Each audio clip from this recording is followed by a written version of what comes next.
ostatniej edycji doszedłem aż do finału, robiąc właśnie triki z kartami.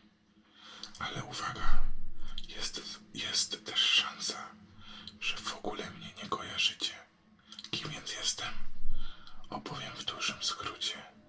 Mam na imię Michał i jestem magikiem. Specjalizuję się w iluzji z kartami. To, co teraz słyszycie, to właśnie karty. Twórcy tego podcastu mówili mi, że często słuchacie go na Spotify, ale w tym przypadku lepiej go oglądać, bo będę tutaj pokazywał mnóstwo magicznych sztuczek. Na dobry początek opowiem wam o tym, jak w ogóle doszło do tego, że zainteresowałem się magią i iluzją. Otóż jak miałem około 10 lat, dziadek pokazał mi film Wielki Szu. Możecie dać znać w komentarzu, czy kojarzycie ten film, czy nie. Jest to stary, świetny polski film o oszustach karcianych. I mi bardzo imponowało nie tyle to, że ci ludzie oszukiwali innych na pieniądze, ale to, w jaki sposób posługiwali się talią kart. I zafascynowany zacząłem w internecie szukać informacji na temat kart i natrafiłem na stronę Krajowego Klubu Iluzjonistów i od razu postanowiłem się do niego zapisać. I żeby dostać się do takiego klubu, trzeba było spełnić 3 punkty. Pierwszy z nich wysłać zgłoszenie. Drugi z nich wpłacić składkę członkowską. I trzeci, najtrudniejszy, wykonać 10 zadań ze specjalnej listy zadań dla iluzjonistów. Pierwsze było bardzo proste. Trzeba było nauczyć się rolować monety między palcami. Każde kolejne było trudniejsze. I w momencie, gdy byłem na 5. zadaniu, klub całkowicie rozwiązano. Jednak do dzisiaj pamiętam, że 10., najtrudniejsze zadanie polegało na tym, że z przetasowanej przez kogoś talii kart trzeba było odnaleźć 4 najwyższe karty, czyli asy. I dzisiaj, korzystając z okazji, że się razem tutaj widzimy, pokażę wam dokładnie ten numer, czyli potasuję karty, a następnie z tej przemieszanej talii kart odnajdę 4 asy. Myślę, że jeszcze jedno tasowanie i możemy zacząć. Uwaga, czas start. Pierwszy as. Drugi as.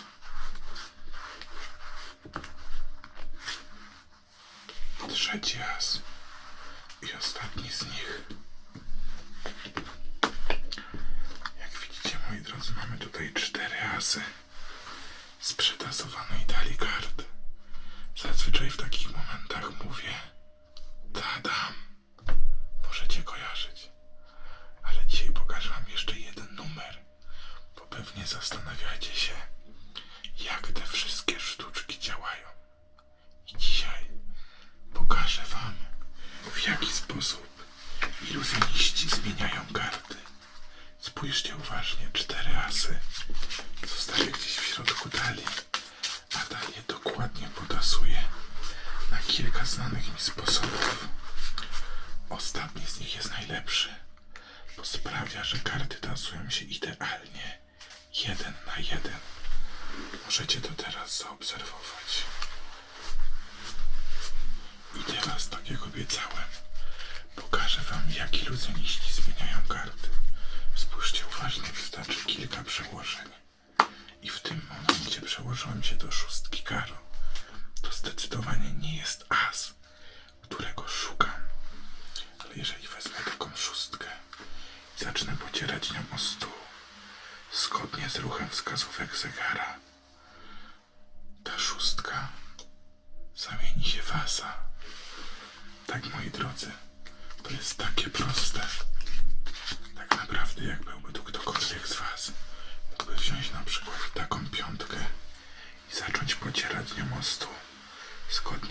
wskazówek zegara.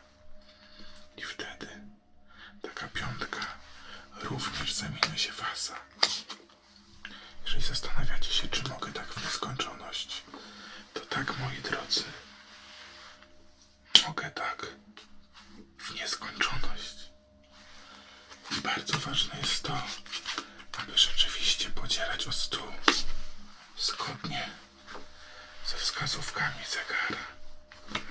Bo jeżeli robi się to w drugą stronę, czasami dzieją się dziwne rzeczy i karta po prostu znika.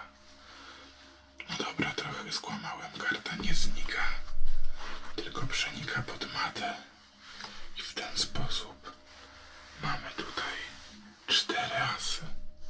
I właśnie w taki sposób iluzjoniści zmieniają karty. Generalnie bardzo często, jak pokazuję swoje sztuczki karciane, ludzie pytają mnie, czy byłbym w stanie oszukiwać w kasynie. Odpowiem na to pytanie raz, a porządnie. Niestety, w obecnych czasach oszukiwanie w karty w kasynie jest w zasadzie niemożliwe, ponieważ obecne zabezpieczenia w kasynach są tak skomplikowane, że nie da się ich obejść bez względu na to, jakie umiejętności mamy w rękach. Natomiast gdyby cofnąć się 50 lub 100 lat temu, kiedy gry karciane poza kasynami odbywały się też w tych mniej legalnych miejscach, takich jak piwnice czy nielegalne kluby, i każdy rozdawał tam karty, było to dużo łatwiejsze.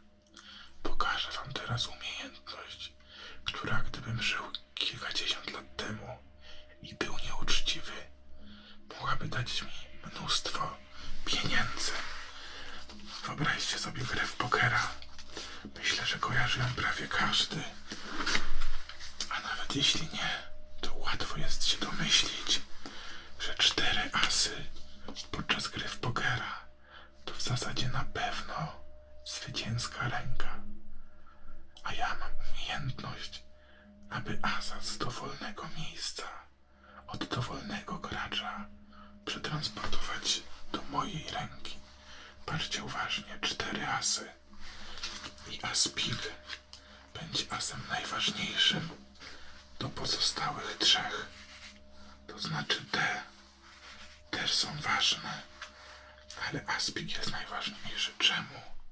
Nie mam pojęcia. Tak było w książce, z której nauczyłem się tej sztuczki.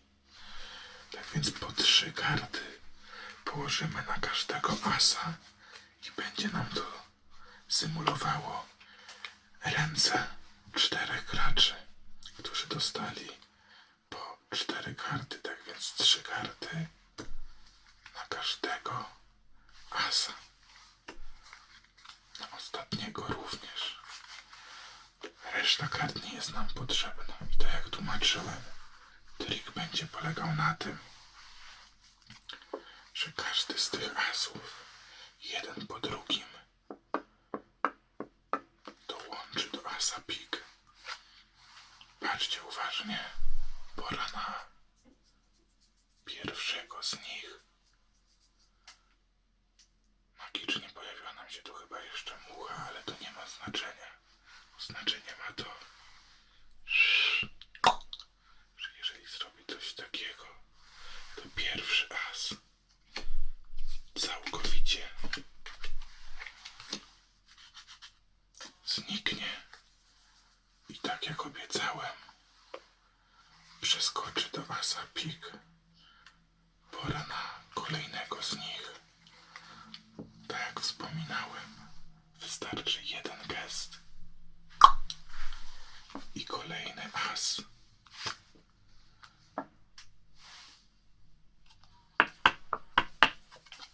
Również znika. I w tym momencie 3 asy są już razem. Pora na ostatniego. Tutaj nie będę nawet dotykał.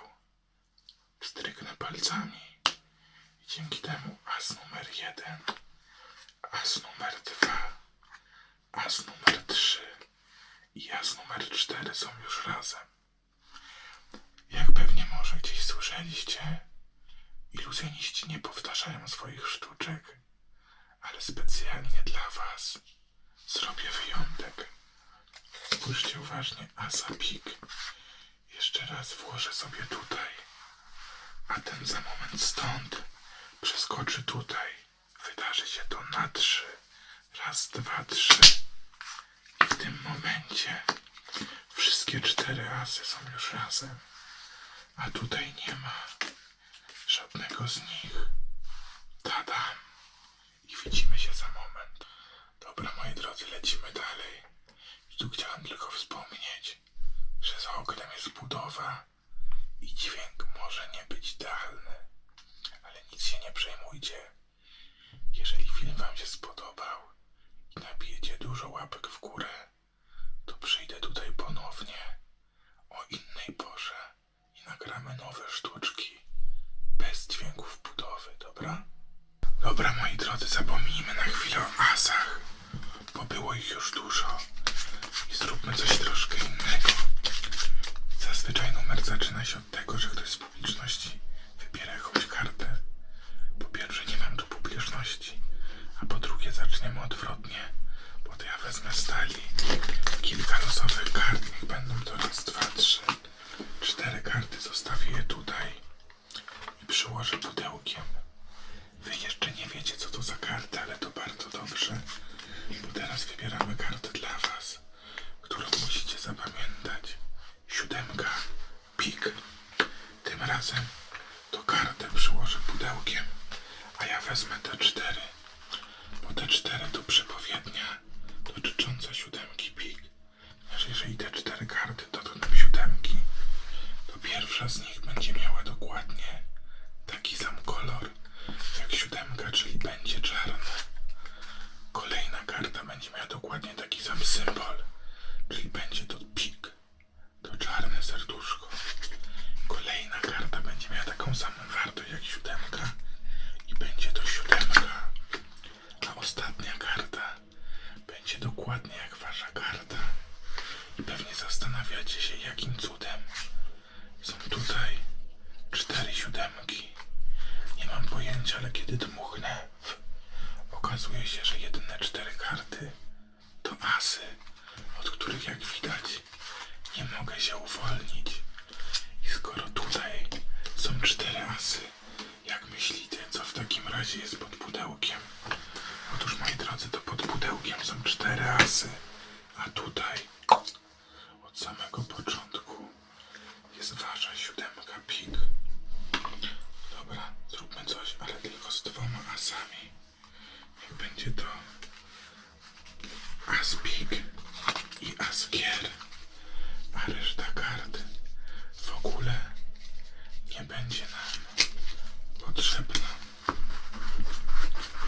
Wasze zadanie to cały czas śledzić i zgadywać, gdzie znajduje się który as. Wezmę asa pik, położę go tutaj. Wezmę asa gier, położę go na górze. Reszta kart nie ma znaczenia. Gdzie waszym zdaniem jest as pik? Jeżeli patrzyliście uważnie, to powiedzieliście bardzo dobrze, że jest on na dole. Zróbmy to jeszcze raz. Czerwony i czarny. Zamierzam je dwukrotnie. I teraz pytanie, gdzie znajduje się czarny, a gdzie czerwony? Zanim odpowiecie na to pytanie, pomyślcie o dowolnej liczbie między 1 a 5, jaką tylko chcecie. Teraz. I spróbujcie wysłać ją przez wasze ekrany do mnie. Jeżeli wszystko poszło dobrze, to tutaj już dawno nie ma asów. A są dokładnie wasze liczby. Jeżeli to nie są wasze liczby, to musicie jeszcze potrenować wysyłanie myśli. Tadam.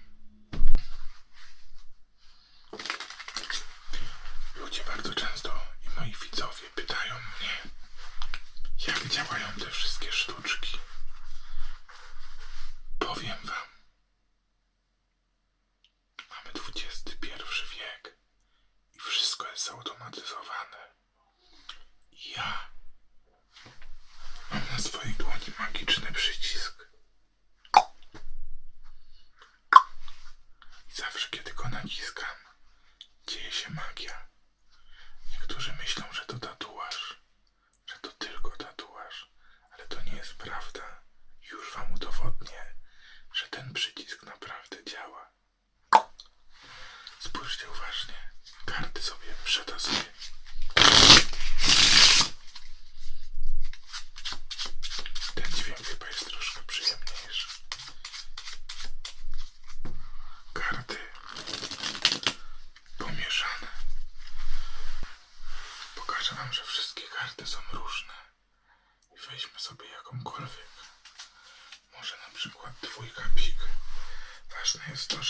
nie ma żadnej drugiej.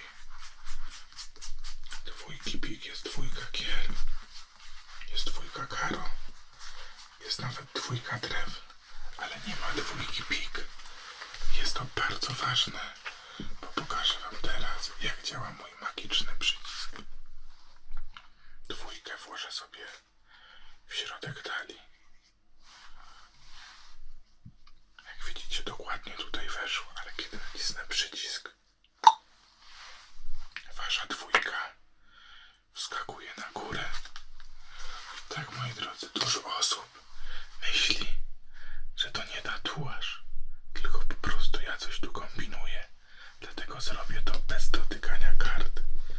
Na stole dwójkę pik położę tutaj, reszta kart powędruje na nią. Ważne jest to, że nie ma jej na górze. Ale kiedy naciskam przycisk, po 3 sekundach karta wraca na górę. Całunek polega tak naprawdę na tym, że ta dwójka pik może być wszędzie. I zawsze jak kładę ją tutaj, ona wraca tutaj i tak można w nieskończoność ze stołu na talię, z talii na stół i tak dalej. I nawet jak robię to bardzo powoli i wy doskonale widzicie, że dwójkę pik kładę tutaj i że wiadomo, że jest tutaj, to nie ma opcji, żeby była tutaj. Tak naprawdę mogę wykładać tutaj dowolną ilość kart, bez znaczenia, gdzie się nie zatrzymam. To zawsze będzie to dwójka pik. Nawet jak karty dokładnie potasuję i nie mam zielonego pojęcia, gdzie ta karta może być.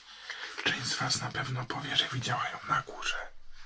Jeszcze inni powiedzą, że jest na dole, albo odwrotnie. Tak naprawdę karta jest w środku, ale tutaj nie. Jest tutaj. I możecie myśleć, że każda karta w tej talii to dwójka pik. Tak, moi drodzy, mimo że widzieliście, że każda karta jest inna, a tutaj naprawdę nie ma żadnych cięć, jednak kiedy dmuchnę, to dwójka pik całkowicie znika i okazuje się, że w tej talii nie ma żadnej dwójki pik. Dlaczego? Bo od samego początku w mojej wewnętrznej kieszeni jest jedna karta. Jest to dokładnie dwójka pik. Spróbujmy z tą dwójką zrobić coś jeszcze. Oprócz niej będę potrzebował króli. W ogóle panuje jakiś stereotyp, że magicy korzystają z pomocy asystentek lub asystentów. Ale to przestarzały stereotyp. Obecnie iluzjoniści w 99% nie korzystają z pomocy asystentów. No chyba, że uznamy, że króle to moi asystenci. Dwójka pik bardzo powoli zostawię sobie w środku talii. Całą talię dla pewności oczywiście dokładnie przetasuję. Już za chwilę za pomocą króla pik i króla drewna odnajdę dwójkę w nietypowy sposób. Spójrzcie uważnie, karty sobie rozłożymy. Króle położymy mniej więcej tutaj i teraz całość wydarzy się na 3 razy na 3 i w moich rękach zostają 2 króle, a pomiędzy nimi jedna karta. Jest to dokładnie wasza dwójka pik. Moi drodzy, ja wykonuję swoją iluzję i pokazuję swoje triki tylko i wyłącznie w celach rozrywkowych.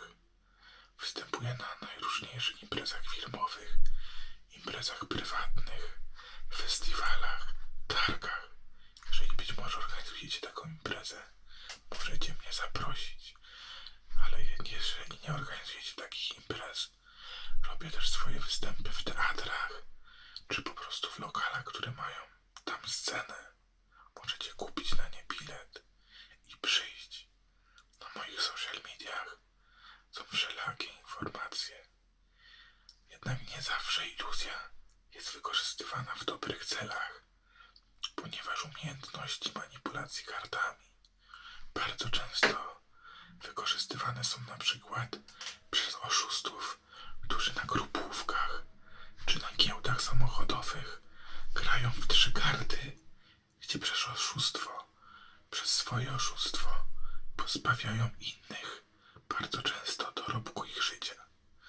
Może w obecnych czasach, kiedy mamy internet i dostęp do takich informacji, jest to znacznie mniej popularne, ale mimo to cały czas się zdarza.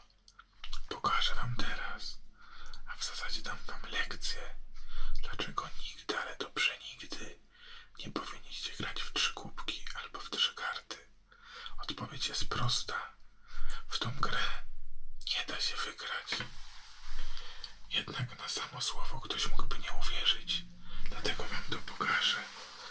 Do gry używa się 3 kart. Jednej karty, która wygrywa. W tym przypadku jest to walet, czerwony walet. Często wymiennie używa się damy. Oraz 2 kontrastowe karty, które są po to, żeby was rozproszyć. W tym przypadku będą to 2 dziesiątki, tak więc walet wygrywa, a dziesiątki są tylko po to, żeby was rozproszyć. Gdybym teraz zadał pytanie, gdzie jest walet, pewnie 99% odpowiedziałaby, że w środku i miałaby rację. Jednak nie dajcie się zwieść. Oni na początku zawsze dają wygrać. A jak wspominałem, w tej grze niczego nie można być pewnym, bo kiedy wezmę waleta i położę go tutaj, wszyscy wiemy, że walet jest tutaj, ale jeden gest.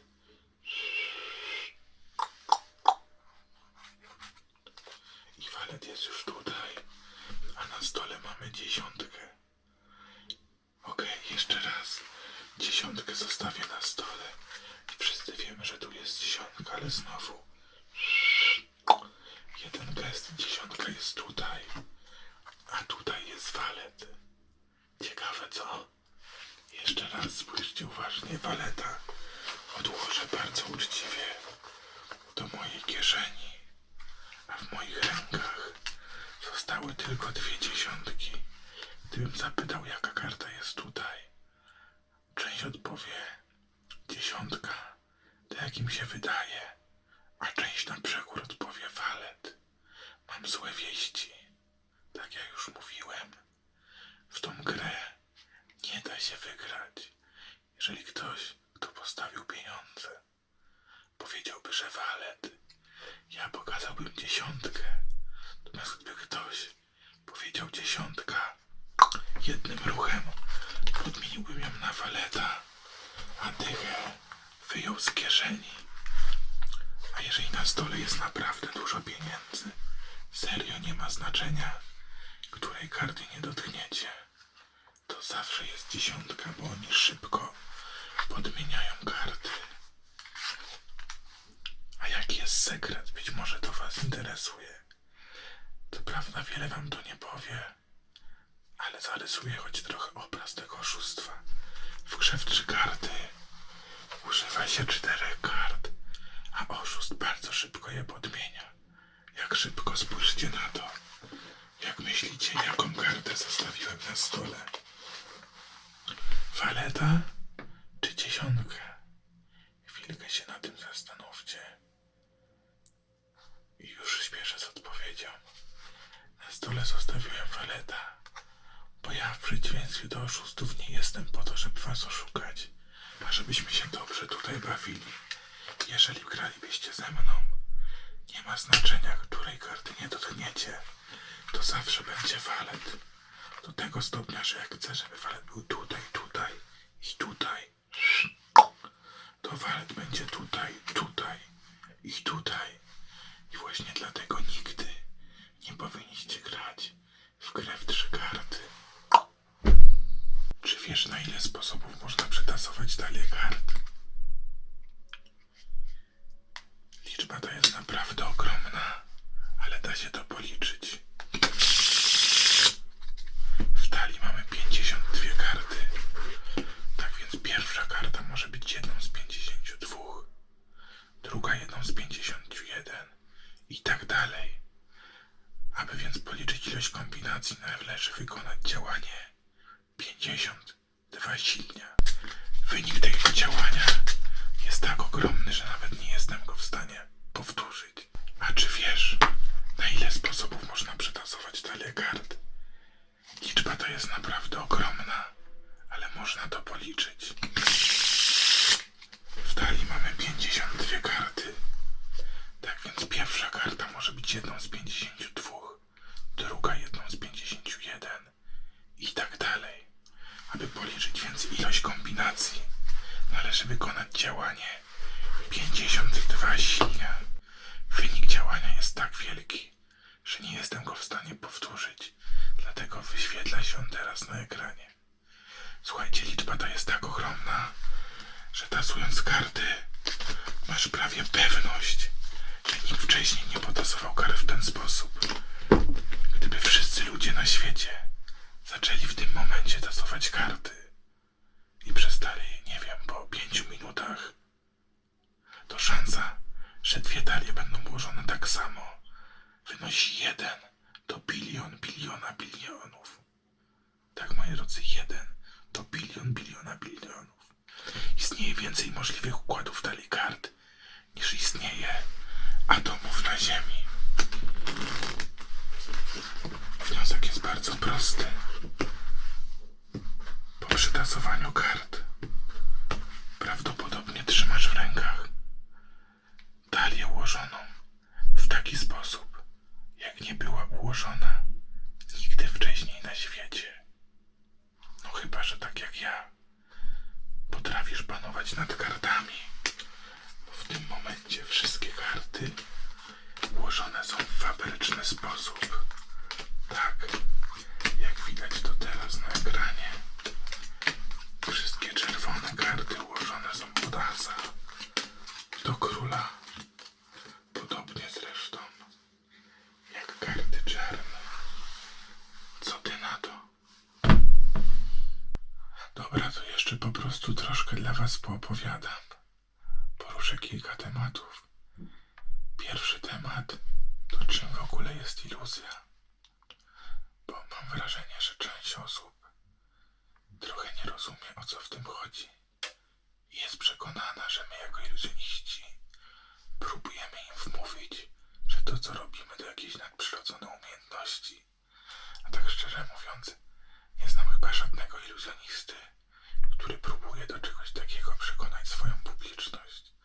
My jako iluzjoniści traktujemy po prostu iluzję jako formę sztuki, rozrywki, jako coś fajnego, co możemy pokazać innym, tylko i wyłącznie w celach rozrywkowych.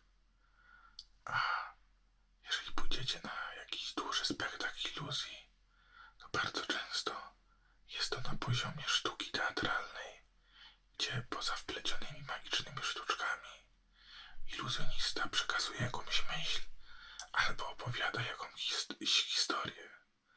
Tak więc iluzja to taka sama forma sztuki jak taniec, śpiew, podczas której wykonujący przy pomocy konkretnych technik stwarza wrażenie, tylko wyłącznie wrażenie robienia czegoś, co jest niemożliwe.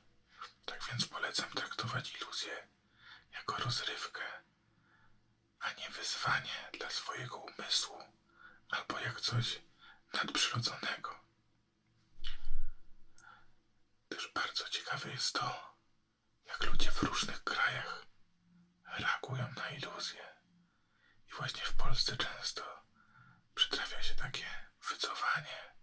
Zapraszam kogoś na przykład na pokaz, który za chwilę się odbędzie, a ludzie mówią: ja nie wierzę w magię. Na co ja zawsze odpowiadam: spokojnie, ja też nie. A co ciekawe, ci sami ludzie, którzy mówią, że nie wierzą w magię i boją się oglądać mojego pokazu, czytają horoskopy albo w święta wkładają łuskę ryby, aby ta przynosiła im pieniądze. Taka ciekawostka. Mój wujek, kiedy pojawia się temat bitcoina, mówi, że on nie wierzy w takie coś, a jednocześnie nosi kawałek ryby w portfelu, aby przyciągać pieniądze. Trochę paradoks, prawda? Anglicy reagują na magię znakomicie. Bardzo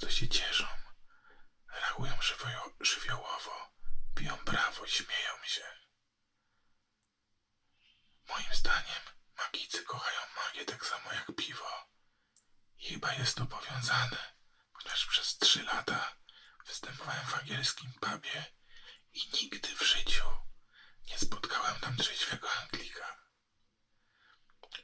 Chińczycy, Azjaci też bardzo mocno reagują na magię. Jednak zawsze, kiedy dla nich występuję, jestem przekonany, że jeżeli poćwiczyliby to samo przez tydzień, to byliby w tym lepsi niż ja.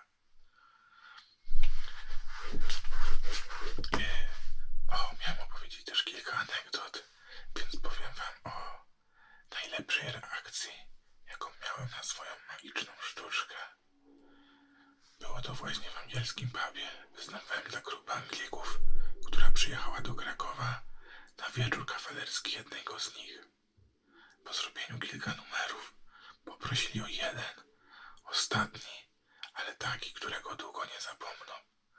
Numer polegał na tym, że na chwilę się odwróciłem i w talii obróciłem jedną kartę odwrotnie niż pozostałe. Następnie jeden z nich miał pomyśleć, o jakiej karcie tylko chciał. Pokazałem mu wtedy, że wszystkie karty poza jedną są obrócone. On powiedział wtedy, że jeżeli to jest ta karta, o której myśli, to ściągnie spodnie. Pokazałem mu kartę i była to dokładnie ta sama karta, o której pomyślał, po czym wszedł na stół i niestety ściągnął nie tylko spodnie, ale również majtki.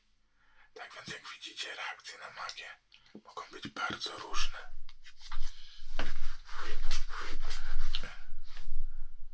Być może w waszej głowie pojawiało też się pytanie, skąd można uczyć się iluzji? Już śpieszę z odpowiedzią. Słyszałem kiedyś taką plotkę, że iluzja to dziedzina sztuki, na temat której opublikowano najwięcej książek. Nie wiem, na ile jest to prawdziwe, ale moim zdaniem jest to bardzo możliwe. Poczytałem kiedyś książkę, która miała 300 stron, a dotyczyła jednego ruchu z kartami, który trwa około sekundy, a publiczność nawet nigdy go nie zauważy, bo ma być on niewidzialny. Książki o iluzji w większości są po angielsku. Inne źródło to zloty iluzjonistów. Takie odbywają się zarówno w Polsce, jak i za granicą. Te za granicą są najlepsze, ale w Polsce odbywacie coraz więcej fajnych, magicznych spotkań. Za chwilę opowiem wam o jednym z nich. Inne źródło nauki, bardzo przystępne, bo w języku polskim. I tu uwaga, będzie mała autoreklama. To kursy iluzji. Kilku iluzjonistów w Polsce wydało swoje kursy, gdzie w języku polskim w przystępny sposób tłumaczy iluzję. Ja wydałem kurs dotyczący iluzji z kartami. Zarówno taki podstawowy, gdzie możecie nauczyć się 6 prostych numerów, nawet w mniej niż godzinę, i taki dużo bardziej zaawansowany. Link do nich prawdopodobnie macie gdzieś w opisie. Ale jeżeli chcielibyście poznać mnie osobiście i uczyć się iluzji na żywo, to 16 marca w Warszawie w sklepie dla iluzjonistów Kuklarstwo będę prowadził całodniowe warsztaty dla małej grupy 15 osób, gdzie będziecie mogli nauczyć się iluzji na żywo ode mnie, zadać mi jakiekolwiek pytanie. I myślę, że będzie to bardzo fajne spotkanie, do którego link też zostawiam dla was w opisie. To podzielę się z wami jeszcze jedną ciekawostką na temat kart, ponieważ talia kart ma bardzo wiele wspólnego z naszym kalendarzem. A co? Już tłumaczę. Najpierw taka prosta rzecz. Mamy dzień i noc. Karty podzielone są na czerwone, które pasują do dnia, i czarne, które pasują do nocy. Wiem, takie sobie, ale jest tego więcej. Zaufajcie mi. W talii mamy 52 karty, a to pasuje do 52 tygodni w roku. Coraz lepiej. Będzie jeszcze lepiej. 4 kolory w talii: pik, trefl, kier, karo. To 4 pory roku. To wciąż nie jest wszystko, bo najlepsze jest teraz. Jeżeli sumujemy wartość każdej karty w talii, także trójka to trójka, piątka to piątka, to jest jasne. Falet to 11, dama to 12, a król to 13. Jeżeli dodamy wszystkie te wartości z 52 kart, wychodzi 364. Plus jokery daje nam 366, czyli dokładnie tyle, ile dni w roku. Niesamowite, co? Moi drodzy, bardzo dziękuję wam za uwagę. To był mój pierwszy raz w takiej roli. Mam nadzieję, że wam to się podobało, że się trochę zrelaksowaliście. Dajcie znać w komentarzu, czy chcielibyście jeszcze jeden odcinek na temat kart i iluzji ze mną w roli głównej. Pozdrawiam was serdecznie.